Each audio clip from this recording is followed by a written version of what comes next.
செய்தியை பார்த்து வருகிறோம்.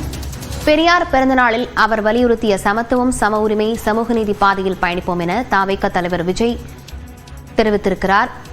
விவரங்களுடன் செய்தியாளர் செந்தில் ராஜா இணைந்திருக்கிறார். செந்தில் ராஜா, அவர் என்ன அறிக்கையில குறிப்பிட்டிருக்கிறார்? விவரங்களை பதிவு செய்யலாம். பெரியாருடைய 146வது பிறந்த நாளான இன்று விஜய் தன்னுடைய அறிக்கையின் மூலமாக பல புகழாரங்களை பெரியாருக்கு சூட்டியிருக்கிறார்.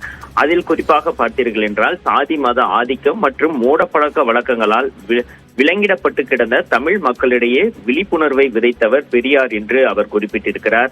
அது மட்டுமில்லாமல் பிறப்போக்கும் எல்லா உயிர்க்கும் என்ற சுய விடுதலை வேட்கையின் மூலம் ஏற்றத்தாழ்வுகளால் உண்டாக்கப்பட்ட அடிமைத்தனத்தை தகர்த்தெறிந்தவர் பெரியார் என்றும் அவர் குறிப்பிட்டிருக்கிறார்.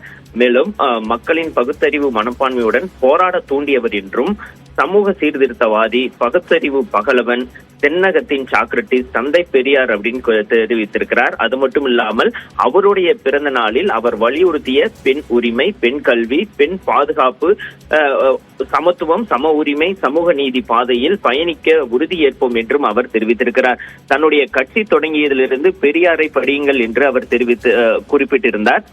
கல்வி விருது வழங்கும் விழாவிலும் அதை தெரிவித்திருந்தார். இந்த நிலையில்தான் பெரியாரின் 146வது பிறந்த நாளான இன்றும் பெரியாரை புகழாரம் சூட்டி அவருக்கு பிறந்த நாள் வாழ்த்து தெரிவித்திருக்கிறார் லாவண்யா.